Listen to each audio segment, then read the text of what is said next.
Magandang umaga mga bata. Handa na ba ang lahat? Bago tayo magsimula, nais kong lahat tayo tumayo upang manalangin.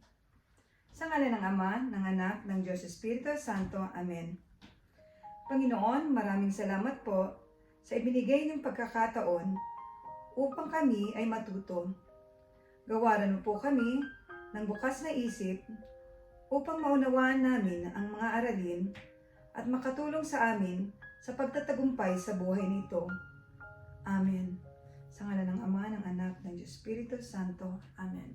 O bago po tayo umupo, pakibisita yung mga ilalim at gilid ng inyong mga lamesa at kung may mga kalat dyan, pakitapo na lang po sa basurahan. Sige, pwede na po tayong umupo. Ay, ang iingay. Ano pong tinda? Upo lang, nagkakagulo.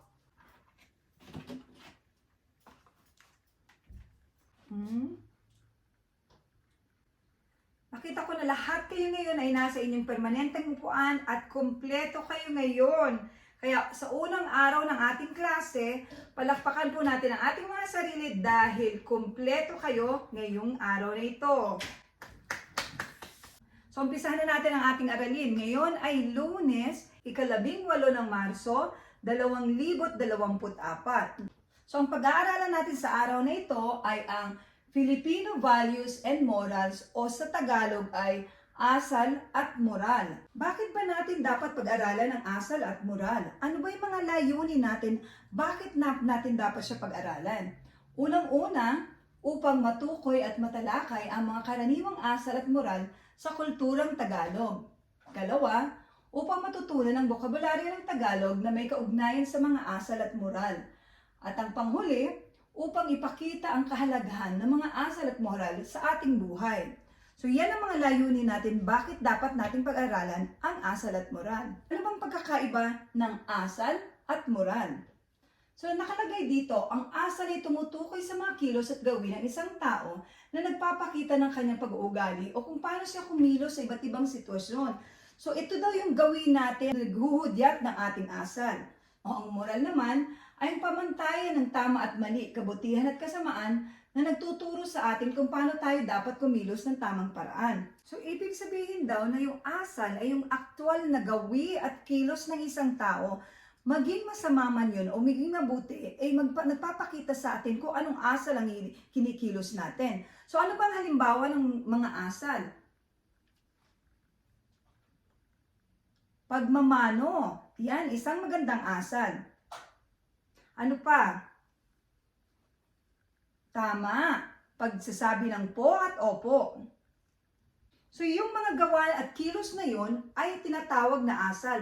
Ano daw ba naman ang ibig sabihin ng moral? Halimbawa, nagmamano ka o nagsasabi ka ng po at opo. Ano bang ibig sabihin ng ginawa mo? Tama, yun ay pagpapakita ng respeto. So, ang respeto ay isang moral sa kilos na ginawa mo na pagmamano. So, magbigay pa tayo ng isa pang halimbawa, ha? Halimbawa, yung pagpila. Hindi ba kapag bumibili kayo sa tindahan, mas maganda at mayroong sistema kung pumipila kayo, hindi ba? Para hindi kayo magtutulakan. So, anong moral ang pinakikita nyo sa pagpila nyo? Tama, respeto at disiplina dahil sa pagpila nyo, nagpapakita kayo ng respeto at disiplina. So, alam nyo na ang ibig sabihin ng asal at moral at anong kaibahan ng asal at moral. So, halimbawa ng mga asal at kultura ng mga Pilipino. Unang-una ay yung paggalang sa magulang at nakatatanda. So, lahat ba yan ginagawa nyo yung magagandang asal na yan? Paano nyo ginagalang ang ating magulang at mga nakatatanda? Isang halimbawa ay ang pagmamano. Nakakakita kayo na matatanda, nagmamano tayo at nagsasabi ng po at opo. Ano pa? Ano yun? Teacher, sabi niya, sa mga bata ba pwede nating pakita ang paggalang? Pwede naman, syempre, tama. Pwede din nating ipakita ang paggalang sa mga nakababata sa atin. Sa paanong paraan? Magsasabi ba tayo ng po at opo at magmamano sa mga nakababata sa atin?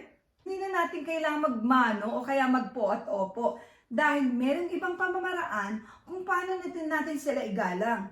Halimbawa, ang paggalang natin sa kanilang pribadong lugar o yung tinatawag na personal space. Halimbawa, yung kapatid natin nag-aaral sa kanilang kwarto, bago tayo pumasok, kailangan na muna tayong kumatok. Kung nakikita natin sila nag-aaral, hindi tayo pwedeng maglaro sa tabi nila at guluhin sila, hindi po ba? Kaya napaka-importante po ang pagiging magalang. Gaya nga na nasabi dito, ang anak na magalang ay kayamanan ng magulang. Ang susunod naman ay ang pagmamahal sa pamilya or strong family ties. Halimbawa po, nasa bahay tayo, tapos tinawagan tayo ni nanay, nakalika nakakain na tayo, tapos ikaw naglalaro ka pa rin ng iPad. Nay, mamaya na ako kakain kasi naglalaro pa ako. Tama po ba yun? Isa pa bang magandang asal na ipag nakikita natin sa ating mga magulang? Hindi po ba mas masarap yung sama-sama tayong kumakain sa hapagkainan o sa lamesa? Hindi ba? Ano? Hindi po? Bakit? Inuubusan ka ng kapatid mo ng ulam? Iba namang usapan yon.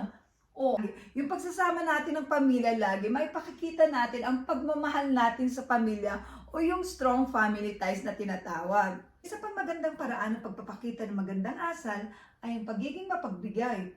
Kung alam naman natin na meron tayong sobra, kahit konti, pagkain o pera, hindi ba? Hindi po ba napakasarap sa pakiramdam kapag nakakapagbigay tayo? So halimbawa na lang sa klase, nanghiram sa yung kaklase mo ng lapis. Tapos 3 naman yung extra mong lapis, anong gagawin mo?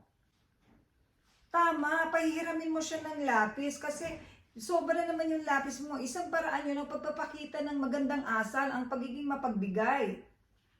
Para mapalawak pa ang ating kaalaman sa asal at moral, meron tayong mga Tagalog na bokabularyo ng asal at moral. Unang-una ay ang katapatan.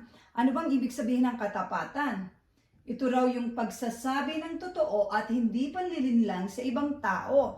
So, ibig sabihin, yung hindi pagsisinungaling. So, halimbawa, kung may nabasag tayo sa bahay at tinanong sa atin ni nanay, ikaw bang nakabasag dito? Kailangan po bang pagtakpan na hindi? O kailangan sabihin mo lang na, opo, ako po ang nakabasag. Sa susunod po, mag-iingat na lang po ako. Ang katapatan na dapat magsasabi tayo ng totoo at hindi manlilinlang sa ibang tao.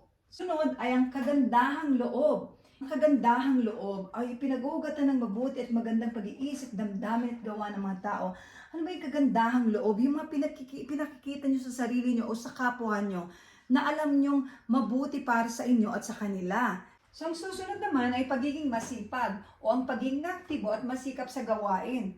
So sa bahay po ba tinutulungan nyo si nanay? Masipag po ba kayo sa bahay? Tama, mabuti yon. Dapat isang mabuting asal ang pagiging masipag. At ang panghuli ay ang pagmamahal sa kapwa, ang pagpapakita ng malasakit at respeto sa kanila. May kukwento nga pala sa teacher mga bata. Alam niyo po ba na si teacher nagturo din po sa ibang bansa? Opo, anong bansa po? Sweden. So yung Sweden nasa Europe yun. Opo, malayong-malayo talaga. Anong sasakyan? Eroplano, hindi po pwedeng mag-bus doon. Oo, so eroplano. So ito na nga, kukwento ko sa inyo na yung mga bata doon sa Sweden, doon sa klase na yun, hindi po sila namungupo o hindi nila tinatawag yung mga teacher na ma'am or miss or teacher. Alam niyo po ba kung paano nila tawagin yung mga teacher doon? Tatawagin nila sa pangalan nila. So halimbawa, ang pangalan nila Lisa. So pag sumagot sila sa klase at sasabihin nila, Lisa, Lisa. Pero sa kanila, natural lang yon dahil nasanay na nga sila sa ganong sistema.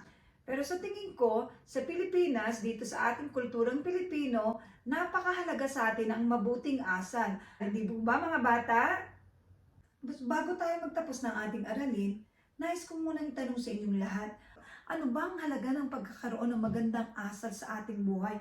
Bakit ba kailangan tayong pakita ng magandang asal? Tama po. Hindi po ba masarap pakinggan pag sinasabi sa atin, uy, ang galing naman ng batang yan. Very behaved, di ba? Masunurin, magalang, matulungin. Yun ang isang magandang asal. Hindi ba masarap pakinggan kapag sinasabi niya lagi sa atin yan? Na ibig sabihin, may natututunan tayo sa ating mga magulang at sa mga guro natin sa paaralan. Lagi niyong tatandaan na ang pagkakaroon ng magandang asal ay natututunan sa ating paaralan at sa ating tahanan.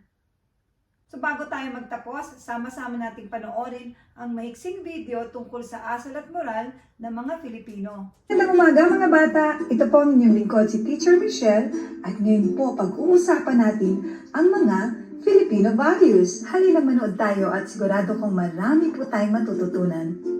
Mga bata, kailangan po natin maging magalang at pagsasabi ng po at opo sa mga kakatanda. O anak, pupunta tayo kay Ninang Adel mo. Huwag masyadong malikot ha. Opo, Nay. Huwag po kayo mag-alala. Susunod po ako lagi sa bilin nyo. Isa pang paraan ng paggalang ay ang pagmamano. Pag nakakasalubong natin ang matatanda o sino man pong nakatatanda sa atin, dapat po tayong magmano. Sunod naman po bilang mga bata, dapat po tayong matutong maging mapagbigay.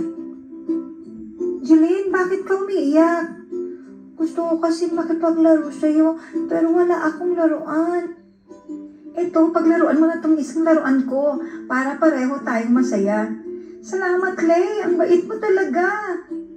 Sunod naman ay matuto tayong magpasalamat sa mga taong tumulong sa atin. Ate Jane, marami pong salamat dahil lagi mo po akong tinutulungan sa mga takdang aralin ko. At syempre, dapat din tayong humingi ng tawad kung nakagawa tayo ng pagkakamali. Sorry po, kuya. Kasi po nasulatan ko po yung libro nyo. O sige, okay lang. Pero sa susunod, huwag mo na gagawin yun. O ayan mga bata, ilan lang po yan sa ating mga Filipino values na kailangan nating sundin. Ito po ang inyong lingkod, si Teacher Michelle, ang nagsasabing salamat at hanggang sa muli!